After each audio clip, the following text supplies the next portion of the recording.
sommes là ce matin. Oh, nous t'acclamons très fort, nous prions pour toi. Tu resteras Dieu d'éternité en éternité. Alléluia. Amen. Libéré. Yes. Libéré. Libéré. Je le suis en Jésus. Oh, de la maladie.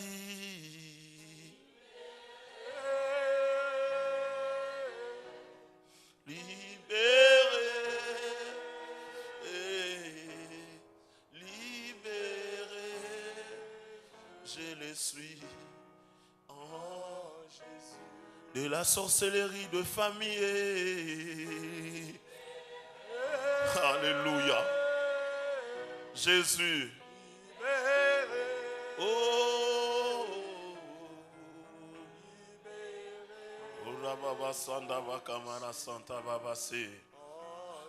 Oui, ce matin je suis libéré.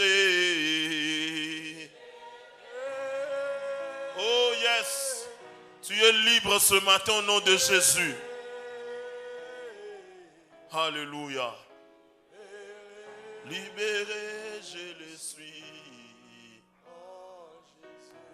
Quelqu'un peut dire je suis libre au nom de Jésus.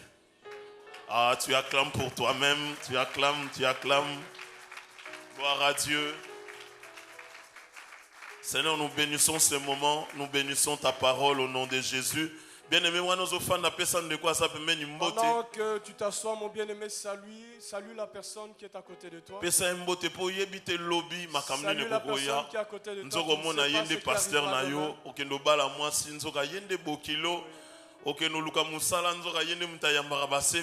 Elle sera peut-être ton pasteur, ton beau-père, ta belle-mère, ton fiancé, ton mari, ton épouse. Dans les jours à venir. Ce monde est rempli de surprises. Et grand mystère, il y a mon kilio, Nzamba sengi na biso toza en bon terme na batu parce que c'est important. Dans ces grands mystères de ce monde, Dieu nous demande d'être en paix, d'être en bonne relation avec tout le monde. Alléluia. Amen. Mon sujet de ce matin, je voudrais vous exhorter. Je voudrais vous exhorter ce matin. Pendant quelques minutes et talina o etali courage. Cela concerne le courage. Donc c'est mon message de ce matin pour Alléluia. le courage. Nangina bisa tata maman moko sœur frère moko jeune frère jeune sœur que zala na courage na tongo na. Je voudrais dire à chacun de nous ce matin, sois courageux ce matin. Nangina bisa mutu moko yebisa pe ndeko asa pembe ni prends courage. Je voudrais dire à quelqu'un et dis à celui à celle qui est à côté de toi, prends courage. Amen. Alors na fin d'ici maman na makamnanga na 3 livres ya Biblia. Alors, mon message se repose sur 3 livres dans la Bible que je voudrais partager avec nous. Le premier livre, c'est Juge chapitre 3. À partir du verset 14 jusqu'au verset 30. Du 14e verset jusqu'au verset 30e. Et Yami Balé, Ezanakat na Mokanda na Actes des Apôtres. Notre deuxième livre, donc, c'est les Actes des Apôtres. Chapitre 27. 27e chapitre. Verset 18 au verset 25. Du 18e verset jusqu'au 27e verset, c'est ça? Actes des Apôtres, chapitre 27. 27, oui. Verset 18 au verset 25. Jusqu'au 25e verset. Et puis, tu continues parce que la lecture à Moulaï, tu continues toujours dans le même chapitre, Acte 27. Tu continues dans le verset 33 au verset 37. Toujours dans ce même chapitre dont nous continuons au verset 33 jusqu'au verset 37. Jusqu'au verset 37. Et puis, tu continues dans le verset 42 jusqu'au verset 44. Et nous lirons aussi le verset 42 jusqu'au 44e verset. Nasuka, tozana mukana na Ésaïe chapitre 40 du 1er au 5e verset. Pour terminer, Ésaïe 40 du 1er verset jusqu'au 5e verset. Au 5e verset. Ceux qui vendent de quoi technique, bazanango. Si la technique peut nous faire la lecture. Gloire à Dieu. Dans Juge 3, du 14 au 30e verset. Landango posa histoire, yango zana mama na makambo tolo bien na tongo na lelo. Je suis très bien aimé parce que cette histoire est la base de ce que nous allons raconter ce matin. Gloire à Dieu. Et les enfants d'Israël furent asservis 18 ans à Églon, roi de Moab. Les enfants d'Israël crièrent à l'Éternel, et l'Éternel leur suscita un libérateur, Éhud, fils de Guéra, benjamite, qui ne se servait pas de la main droite. Les enfants d'Israël envoyèrent par lui un présent à Églon, roi de Moab. Éhud se fit une épée à 2 tranchants, longue d'une coudée, et il la ceignit sous ses vêtements au côté droit. Il offrit le présent à Églon, roi de Moab. Or, Églon était un homme très gras.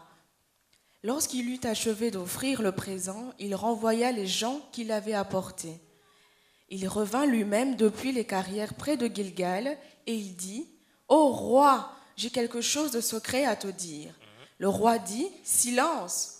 Et tous ceux qui étaient auprès de lui sortirent. Éhud l'aborda comme il était assis seul dans sa chambre d'été. Il dit, « J'ai une parole de Dieu pour toi. » Églon se leva de son siège. Alors Éhud avança la main gauche, tira l'épée de son côté droit et la lui enfonçant dans le ventre. La poignée même entra après la lame et la graisse se referma autour de la lame, car il ne retira pas du ventre l'épée qui sortit par derrière. Éhud sortit par le portique, ferma sur lui les portes de la chambre haute et tira le verrou. Quand il fut sorti, les serviteurs du roi vinrent et regardèrent, et voici, les portes de la chambre haute étaient fermées au verrou. Ils dirent, sans doute il se couvre les pieds dans la chambre d'été. Ils attendirent longtemps, et comme ils n'ouvraient pas les portes de la chambre haute, ils prirent la clé et ouvrirent. Et voici, leur maître était mort, étendu par terre. Pendant leur délai, Éhud prit la fuite, dépassa les carrières et se sauva à Séhara.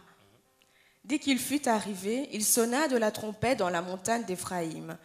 Les enfants d'Israël descendirent avec lui de la montagne, et il se mit à leur tête. Il leur dit, « Suivez-moi, car l'Éternel a livré entre vos mains les Moabites, vos ennemis. » Ils descendirent après lui, s'emparèrent des gués du Jourdain vis-à-vis de Moab et ne laissèrent passer personne. Ils bâtirent dans ce temps-là environ 10 000 hommes de Moab, tous robustes, tous vaillants, et pas un n'échappa.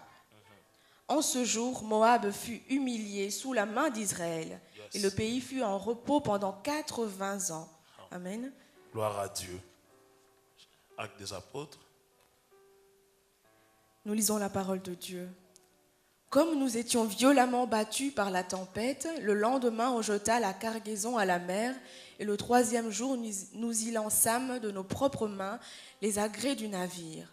Le soleil et les étoiles ne parurent pas pendant plusieurs jours, et la tempête était si forte que nous perdîmes enfin toute espérance de nous sauver. On n'avait pas mangé depuis longtemps. Alors Paul, se tenant au milieu d'eux, leur dit, « Ô hommes, il fallait m'écouter et ne pas partir de Crète afin d'éviter ce péril et ce dommage. Maintenant, je vous exhorte à prendre courage, car aucun de vous ne périra, et il n'y aura de perte que celle du navire. Un ange du Dieu à qui j'appartiens et que je sers m'est apparu cette nuit et m'a dit, « Paul, ne crains point, il ne faut que tu comparaisses devant César, et voici, Dieu t'a donné tous ceux qui naviguent avec toi. C'est pourquoi, ô hommes, rassurez-vous, car j'ai cette confiance en Dieu qu'il en sera comme il m'a été dit. » Amen. Amen. Je lis la parole de Dieu dans Acte 27, du 33e verset au 37e. Avant que le jour parût, Paul exhorta tout le monde à prendre de la nourriture, disant, « C'est aujourd'hui le 14e jour que vous êtes dans la tente et que vous persistez à vous abstenir de manger. Je vous invite donc à prendre de la nourriture, car cela est nécessaire pour votre salut, et il ne se perdra pas un cheveu de la tête d'aucun de vous. » Ayant ainsi parlé, il prit du pain, et après avoir rendu grâce à Dieu devant tous, il le rompit et se mit à manger. Et tous, reprenant courage, mangèrent aussi. Nous étions dans le navire 276 personnes en tout. Amen. Amen. Le verset 42. Je lis la parole de Dieu. Les soldats furent d'avis de tuer les prisonniers, de peur que quelqu'un d'eux ne s'échappât à la nage. Mais le centenier, qui voulait sauver Paul, les empêcha d'exécuter ce dessein. Il ordonna à ceux qui savaient nager de se jeter les premiers dans l'eau pour gagner la terre et aux autres de se mettre sur des planches ou sur des débris du navire. Et ainsi tous parvinrent à terre sains et saufs. Gloire à Dieu. Le dernier verset. Non, c'est Ésaïe, je crois. Ésaïe 40, le verset 1er au verset 5. Nous lisons la parole de Dieu. Amen. Consolez, consolez mon peuple, dit votre Dieu. Amen. Parlez au cœur de Jérusalem et criez-lui que sa servitude est finie et que son iniquité est expiée, qu'elle a reçu de la main de l'Éternel au double de tous ses péchés. Alléluia. Une voix crie, préparez au désert le chemin de l'Éternel, aplanissez dans les lieux arides une route pour notre Dieu. Que toute vallée soit exaucée, que toute montagne et toute colline soient abaissées, que les coteaux se changent en plaine et les défilés étroits en vallons. Alors la gloire de l'Éternel sera révélée et au même instant toute chair la verra, car la bouche de l'Éternel a parlé. Est-ce que quelqu'un peut acclamer pour la gloire de Dieu? Est-ce que quelqu'un peut acclamer pour la gloire de Dieu? Acclamons le Seigneur, acclamons très fort. Le verset 5, la Bible dit, La Bible dit au verset 5, alors la gloire de l'Éternel sera révélée et au même instant toute chair la verra. Car la bouche de l'Éternel a parlé. Est-ce que ce matin quelqu'un entend la parole de Dieu? Car oui. Et au même instant toute la chair verra, car la bouche de l'Éternel a parlé.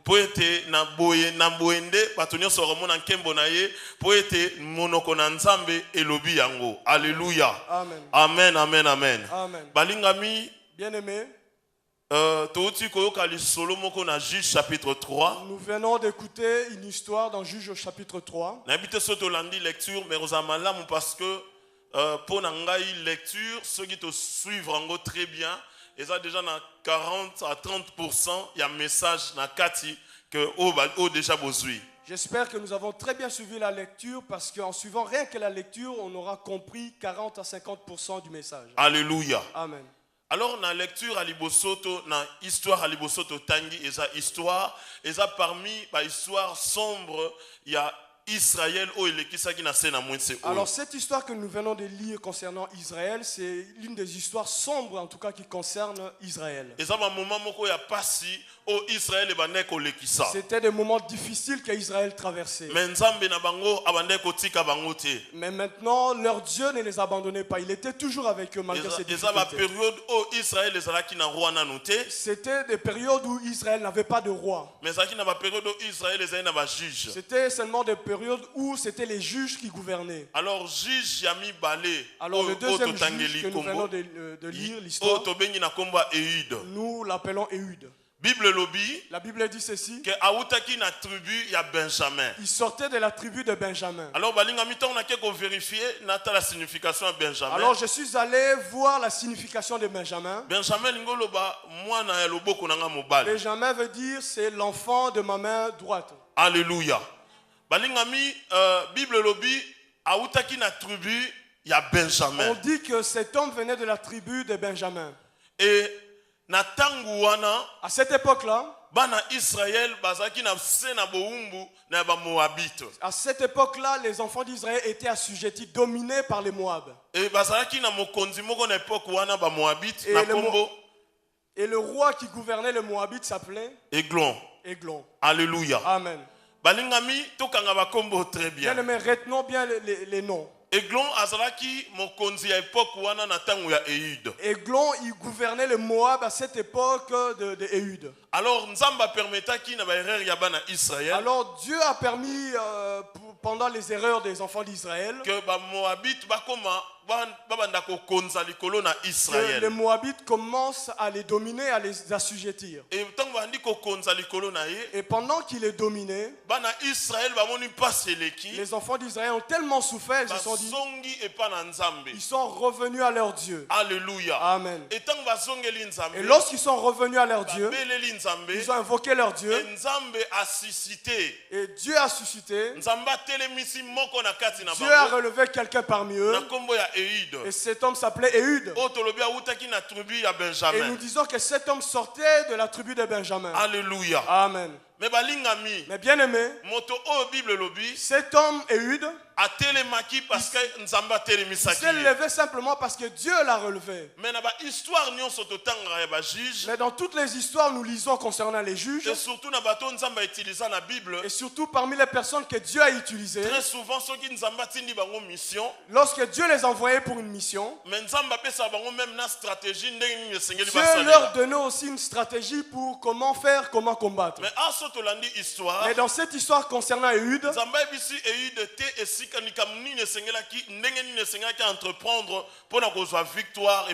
mais Dieu ne lui montre pas quelle stratégie employer pour pouvoir vaincre les Moabites. Alléluia. Amen. Éhud devait seulement avoir la foi, tenir la parole de Dieu, avoir le Saint-Esprit, et aussi ce que nous voulons dire ce matin, avoir du courage. Éhud avait du courage. Il était choisi de Dieu. C'était suffisant pour lui. Je rappelle à quelqu'un ce matin, à moins que Dieu ne te choisisse pas, à moins que le sang de Jésus soit déversé pour quelqu'un d'autre et pas pour toi.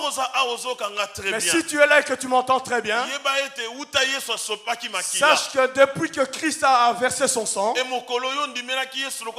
et le jour où tu l'as reçu comme ton Seigneur et ton Sauveur, depuis ce jour-là tu es dans l'alliance de Dieu. Sache que depuis ce jour-là, le Saint-Esprit est descendu sur toi. Bien-aimé, tu as tout ce qu'il te faut.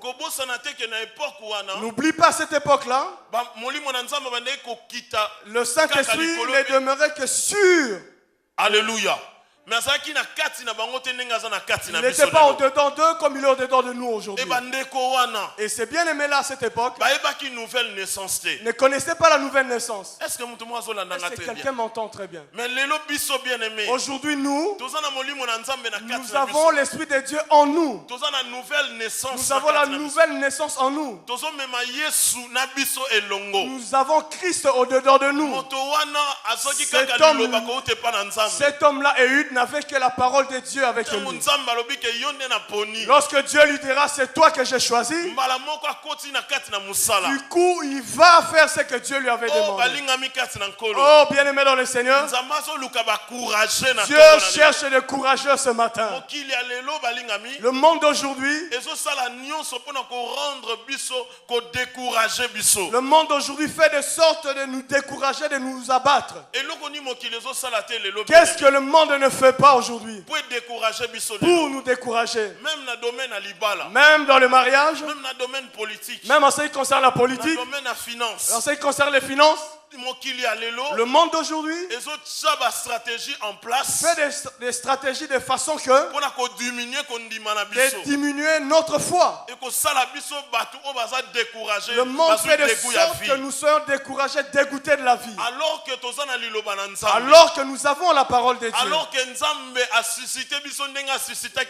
Alors que Dieu nous a suscité, nous a réveillés comme il avait fait avec Éhud. Mais bien aimé dans le Seigneur, je redirai ça peut-être à la fin. Mais Éhud bien aimé, c'était un gaucher. La plupart des hommes que Dieu a choisis avaient appelé,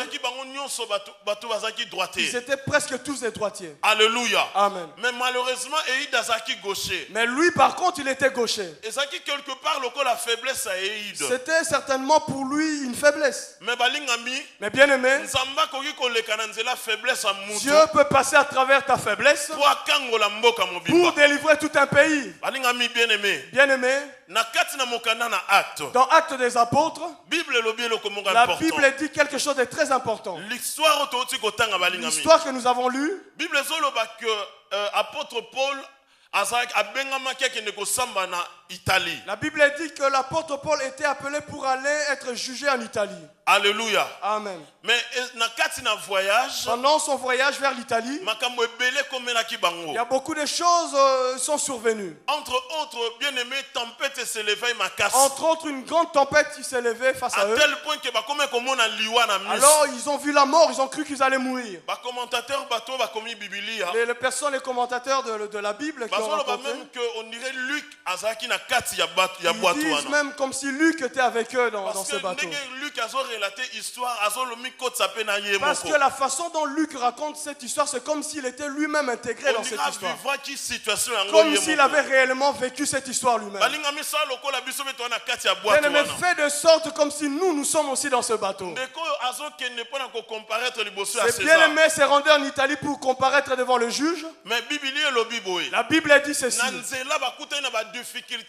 Ils ont rencontré beaucoup de difficultés pendant leur chemin. Ils voyaient comment la tempête faisait que le bateau s'écoule. Mais l'apôtre Paul s'est levé. Il va rencontrer le responsable du bateau. Il lui dit ceci. Moi je vois ceci. Faisons attention. Parce que la façon dont nous sommes en train de réagir, nous risquons de mourir. Faisons plutôt ceci, cela, et chacun de nous sortira sauvé. Et l'apôtre Paul dit ceci. Le navire va certainement couler. Alléluia. Mais tous les hommes qui sont ici, personne ne mourra. Mais la Bible dit, c'est sur verset 9. Jusqu'au verset 11, la Bible dit ceci, que personne n'a considéré ce que l'apôtre Paul venait de dire. Mais il était quand même, il avait l'assurance, le courage de dire ce qu'il pensait. Le monde d'aujourd'hui, bien aimé, demande à ce que les chrétiens soient courageux. Je parle à quelqu'un ce matin en ces lieux. Le monde d'aujourd'hui attend de courageux ou des chrétiens courageux à agir. Vous avez la parole de Dieu. Vous avez le Saint-Esprit en vous. Vous avez tout ce qu'il faut, les promesses de Dieu en vous. Alors ce qui vous reste seulement, levez-vous contre la tempête. Allez parler à la tempête. Alléluia. Amen. Même si personne ne vous écoute, n'arrêtez pas à ce que l'influence des autres vous pénètre. L'apôtre Paul dit ceci. Faisons attention. Mais ils n'ont pas voulu l'écouter. Il est retourné s'asseoir. Au fur et à mesure, ils avançaient dans le bateau. Le danger s'agrandissait. À tel point qu'ils ont pris des cargaisons, ils ont commencé à jeter dans l'eau. Pour diminuer la charge du bateau. Mais le danger s'agrandissait toujours. Pendant 14 jours, ils ont vécu pendant 14 jours dans ces navires. Ils ne mangeaient pas, ils ne buvaient pas non plus. Parce qu'ils avaient peur. Alléluia. Amen. Ils voyaient la mort devant eux. Mais la mort dans l'eau, c'est très grave. Ils voyaient la mort à leurs propres yeux. Ils ont pris des cargaisons, ils ont jeté dans l'eau. Ils ont pris toutes les marchandises des marchands qui étaient là, ils ont jeté dans l'eau. Mais bien aimé, danger aussi la. Et le danger continue à s'éterniser. Très bien. Écoute-moi très bien. Les gens peuvent utiliser tous les moyens du monde. Les politiciens vont utiliser tous les moyens qu'ils veulent. Dans nos familles, ils ont utilisé tous les moyens à leur propre force. Le seul moyen qui est utile, c'est la force que toi tu as. Je ne sais pas si quelqu'un m'entend très bien. Est-ce que quelqu'un m'entend très bien? Éhude, bien-aimé. Éhude Il avait pris courage. Il est allé rencontrer le roi Églon dans le pays de Moabite. Il arrive là-bas. Il vient lui donner un cadeau. Il était entouré de beaucoup de frères. Et lorsqu'ils ont laissé leur cadeau, il dit à ses bien-aimés, vous pouvez retourner. Il dit au roi, j'ai quelque chose à te dire. Et cette histoire, c'est un secret. C'est Dieu qui m'a révélé cela. Et le roi était obligé à faire sortir tout le monde. Et le roi était obligé de faire sortir tout le monde qui était là. Et tous ces gens-là sont sortis. Ils sont sortis et sont partis. Et le roi Églon est resté seul avec Éhud. Alléluia. Amen. Bien-aimé, il y a certains combats dans nos vies. Tu es même avec ton pasteur présent à côté de toi. Tu as ta femme, ton mari à côté de toi.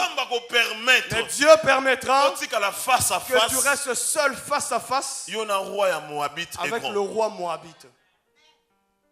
Est-ce que mon Christ très bien? Il y a un chrétien qui m'entend très bien. Parce que bien aimé, nous sommes trop habitués à la vie chrétienne aujourd'hui. Vie chrétienne d'ensemble, la vie chrétienne d'ensemble, là où je sais que quelqu'un va me soutenir, quelqu'un sera à côté de moi. Mais Dieu permettra un jour que tu quittes ces béquilles, que tu rentres dans cette chambre là haute, rien que toi et Églon. Dieu permettra ce que tu rencontres à Églon. Là où le médecin te dira, je suis désolé, mais en tout cas, sois fort. Personne à côté de toi. Même les personnes, les enfants qui sont autour de toi. Même ton mari, ta femme à côté de toi. Il ne sera pas capable de supporter le poids de ce que tu viens d'avoir. Mais la Bible dit, Éhud a pris courage. Il dit, roi, j'ai des choses à te dire. Bien-aimé dans la vie, dans notre vie chrétienne, sois un chrétien qui a le courage d'affronter l'ennemi seul. Ne te cache pas derrière les autres chrétiens. Non,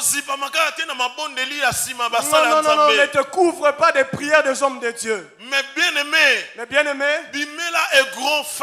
affronte Églon face à face. Ce matin, j'aimerais que quelqu'un rencontre son Églon face à face ce matin. Si Dieu t'avait donné des béquilles, mais je prie Dieu ce matin, il enlève ses soutiens, que tu rencontres face à face Églon. Éhud dit ceci, j'ai besoin de te parler, mais je te parlerai en face. Le roi dit que tous ceux qui m'entourent la sortent de ces lieux. Quel risque Éhud a pris? L'apôtre Paul, il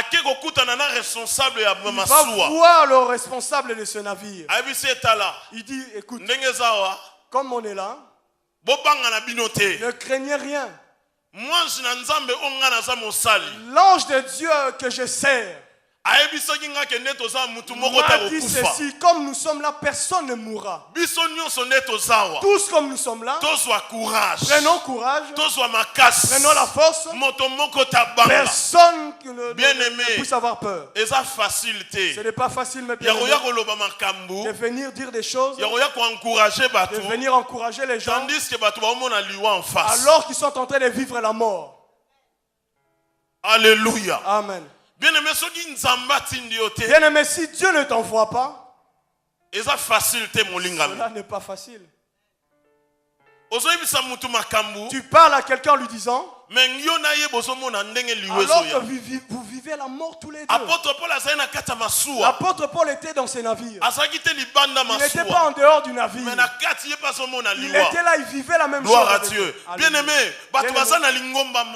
vous êtes ensemble dans la même église. Vous êtes dans la même maison. Il y en a un qui voit la victoire. Il y en a un qui voit vous avancer et la victoire est pour nous. Mais l'autre en train de pleurer. Quelle attitude avoir en face de quelqu'un qui pleure, alors que nous vivons tous les deux la même difficulté? Alléluia. Amen. Est-ce que moi je dois pleurer comme lui aussi? Oh, je dois le fortifier. Alors, s'il faut le supporter ou l'encourager, il faut que j'ai la force et le courage plus que lui. Parce que rien ne me garantit que l'encourager et réellement nous allons sortir de là. Alléluia. Amen. Mais bien aimé dans le Seigneur, l'apôtre Paul dit, l'ange de Dieu m'a révélé. En d'autres termes, j'ai reçu la parole de Dieu. Il veut simplement dire, je me suis appuyé sur la parole de Dieu. Ce matin, je dis, appuie-toi la parole de Dieu. J'aimerais que tu restes assis sur la parole de Dieu. Parce que c'est elle qui te donnera la force de passer au-delà de ton problème. Alléluia. Amen. Éhude était gaucher. En quelque sorte, bien aimé, en quelque sorte, c'était une faiblesse pour lui. Alléluia. Amen. Mais Dieu a pris cette faiblesse.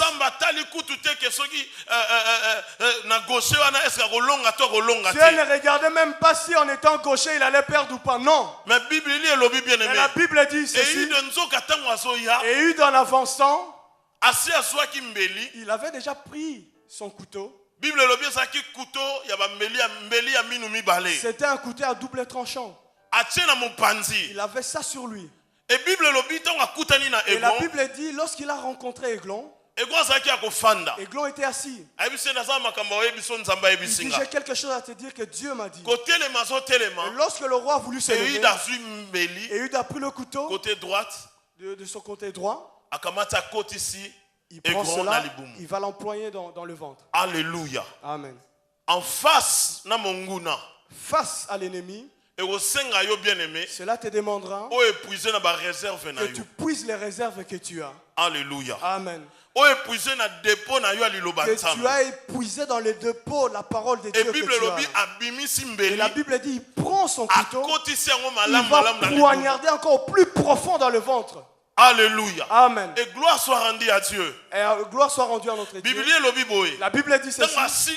Lorsqu'il a fini de le poignarder, le roi est tombé, il est mort. Il ferme la porte de l'autre côté. Il sort comme si rien n'était. Alléluia. Amen. Et bien aimé dans le Seigneur, la Bible dit ceci. Les gardes du roi, ils étaient dehors. Depuis 10 heures. Ils attendaient là depuis 10 heures. C'était un petit entretien là, alors ça ne pouvait pas durer 2 heures. Mais 3 heures du temps. 3 heures après. 4 heures du temps. 4 heures après. Ah non, il faut nous allons frapper à la porte du roi. Ils sont montés pour aller frapper à la porte du roi. Ils frappent à la porte, roi Églon. Bien fermée. La porte était très bien fermée. Et le roi ne répondait pas. Ils ont frappé encore. Ils ont frappé encore. La porte était bien fermée. Et Éhude était sorti, déjà était parti. La Bible dit qu'il était arrivé très loin. Et là où il était arrivé, il rencontre ses bien-aimés. Il leur dira ceci. Levez-vous. Parce que Dieu vous a donné la victoire. Alléluia. Amen. Bien aimé dans le Seigneur. C'est lui qui peut prononcer ou déclarer la bonne nouvelle, que cela puisse avoir de l'impact dans la vie des gens, c'est déjà quelqu'un qui a vaincu Aiglon dans la chambre. C'est cette personne dans sa vie. Si quelqu'un dans sa vie a encore du mal à vaincre Aiglon, a des difficultés à vaincre ce péché qui demeure en lui, même s'il va prononcer, déclarer la parole de Dieu, cela n'aura pas d'impact comme il faut. L'apôtre Paul dit ceci: l'ange de Dieu que je sers. Cela veut dire, comme je suis ici, je suis serviteur d'un Dieu quelconque. Je sers quelqu'un. Cette personne me connaît. Alors ce que je suis en train de vous dire, je m'appuie aux paroles de cette personne. Alors lorsque Ehud est venu dire aux enfants d'Israël, il dit: levez-vous, prenez courage. Il savait, il avait déjà vaincu Aiglon. Il savait que Dieu lui avait déjà donné la victoire. Il savait que Dieu lui avait déjà donné ce qu'il fallait pour qu'il aille relever les autres. Ce matin, mes bien-aimés, nous voudrons vaincre Aiglon. Nous voudrons vaincre Aiglon, afin que lorsque nous sortirons de ces lieux, nos paroles, tout ce que nous rencontrerons, tout ce que nous déclarerons, que cela ait de l'effet de la victoire, que cela ait de la victoire, et que l'on voit les résultats. Alors la Bible dit, la tempête arrivait très fort. La tempête s'est fortifiée encore davantage.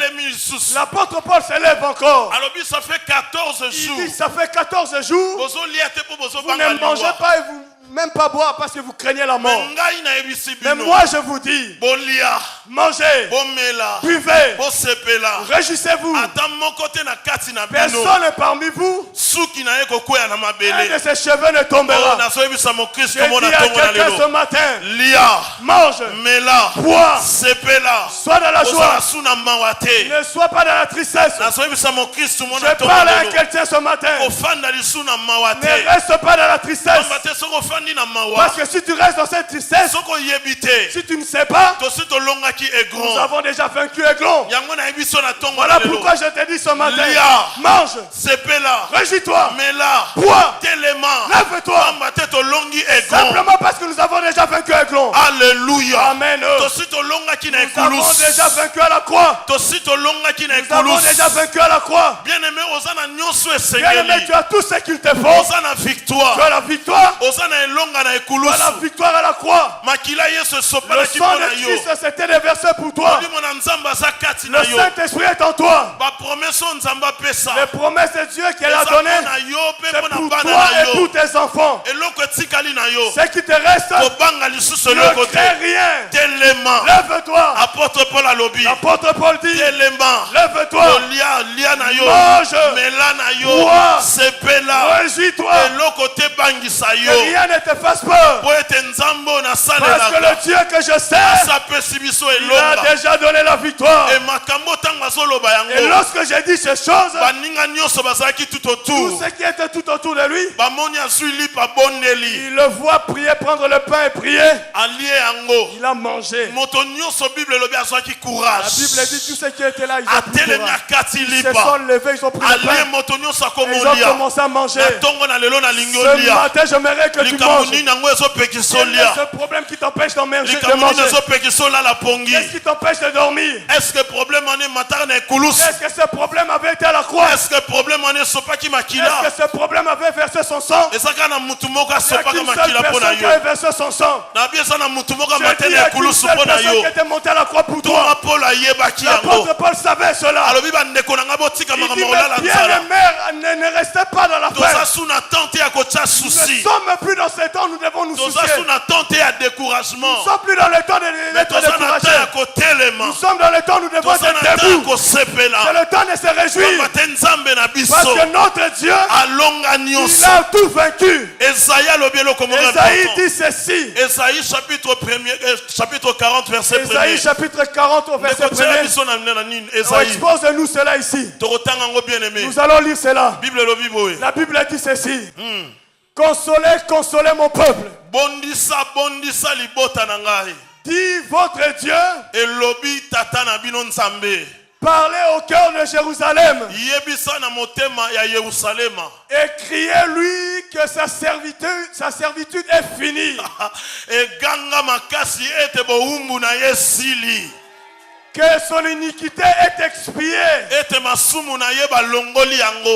Qu'elle a reçu de la main de l'Éternel au double de tous ses péchés.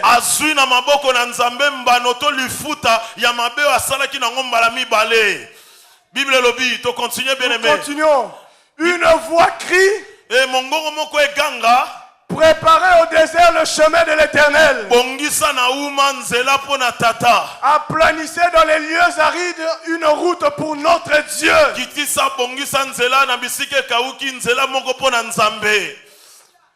Que toute vallée soit exaucée. Que toute montagne et toute colline soit abaissée.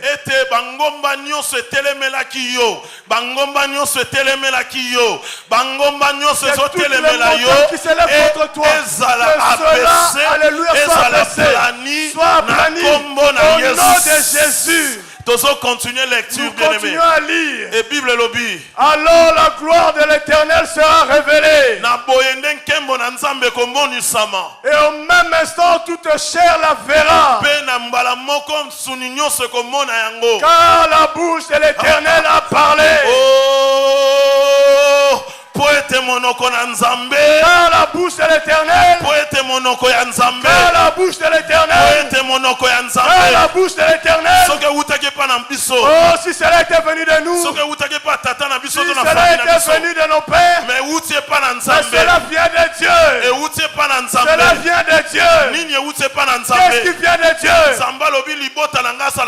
Il dit que ma famille, mes enfants soient consolés. Qu'ils ne soient plus dans la tristesse. Qu'ils ne soient plus dans la souffrance. Parce que leur Dieu a dit que leur souffrance est terminée. Que le chemin soit ouvert. Que le chemin soit ouvert. Là où il y avait le désert, où il y avait la sécheresse, Dieu a ouvert un chemin. Dieu a ouvert un chemin. Apôtre Paul dit, le Dieu que je sais, il dit aucun de vos cheveux ne tombera. Que tout celui qui se trouve dans ces navires, tout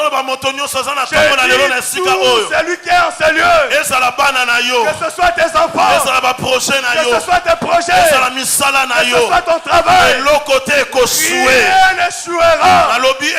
Rien n'échouera.